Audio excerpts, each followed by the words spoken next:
तो hello friends, स्वागत है आपका मेरे चैनल में और आप देख रहे हैं ऑलमाइटी जुडिशियल एकेडमी का वीडियो लेक्चर। तो आज का जो हमारा टॉपिक है वो है कि संसद भवन का निर्माण क्यों। वैसे तो ज्यादातर लोग आज कृषि आंदोलन में उलझे हुए हैं, लेकिन एक नजर हमारा नया संसद भवन निर्माण हो रहा है। मैं आपको बताऊंगा इससे कुछ जुड़ी बातें।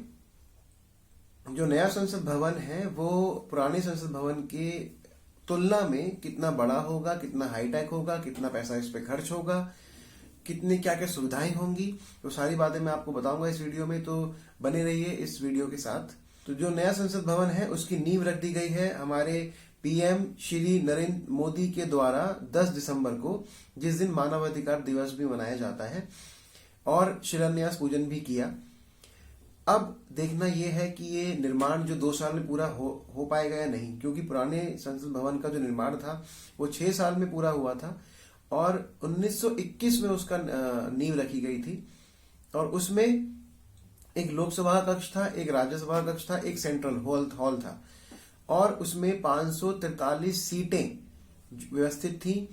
और 2021 फरवरी में पुराने संसद भवन को 100 साल पूरे हो जाएंगे।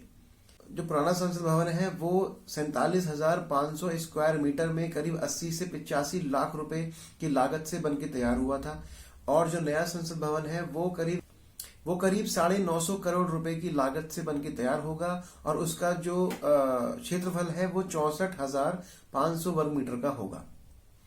तो अगर नए संसद भवन में 843 सीटों की व्यवस्था की जाएगी, क्योंकि लोकसभा की सीटों का दोबारा से परिसीमन होगा। उस परिसीमन में लोकसभा और राज्यसभा की सीटें बढ़ने की उम्मीद है।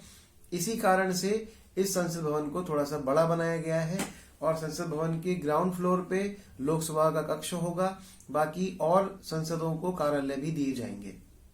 तो इसमें लोकसभा की जो आकृति होगी वो मयूर के, नेशनल बर्ड पीकॉक को ध्यान में रखते हुए बनाई गई है, और जो राज्यसभा की आकृति होगी वो हमारे राष्ट्रीय पुष्प कमल की आकृति के जैसा बनाया जाएगा। हाँ, पुराने भवन को पुरातात्विक धरोहर के रूप में प्रयोग किया जाएगा। दोनों भवन एक दूसरे के पूरक के रूप में काम आएंगे। भवन में वाटर रिसाइलिंग सिस्टम इनबिल्ट होगा। पूरे भवन के डिजाइन को देश के महत्वपूर्ण हेरिटेज भवनों की डिजाइन को ध्यान में रख के बनाया जाएगा। भवन का निर्माण अहमदाबाद की कोई private limited company, designing company है, जो कि उसका निर्माण करेगी। भवन में 100% यूपीएस पावर बैकअप की सुविधा होगी। आधुनिक ऑडियो विजुअल भी लगाया जाएगा।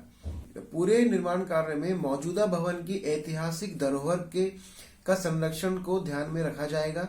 जो नया भवन है इसके निर्माण के बाद ये प्रयास किया जाएगा कि मूल संसद भवन की दर्शिता में कोई अंतर न आए। संसद परिषद में भी सभी प्रतिमाओं, गरिमाओं और प्रतिष्ठा का पूरा पुनः स्थापित किया जाएगा। नए संसद भवन के साथ साथ ये भी व्यवस्था की जानी चाहिए कि कोई भी आपराधिक तत्व या कोई भी आपराधिक घटना वहां पे ना घटे, या कोई इसका भी पूरा ध्यान और पूरी सिक्योरिटी के साथ ये भवन की तैयारी हो, और जब बन जाए उसके उस तरह से इसका निर्माण हो कि कोई भी आपराधिक घटना यहाँ पे ना घटे, और जिसके विरुद्ध भी मामले लंबित हो उसको प्रायोरिटी पे रखकर उनका मामले निपटाना चाहिए। जो भी आपराधिक मामलों में दोषित पाए जाते हैं उनकी सदस्यता को निरस्त कर देना चाहिए।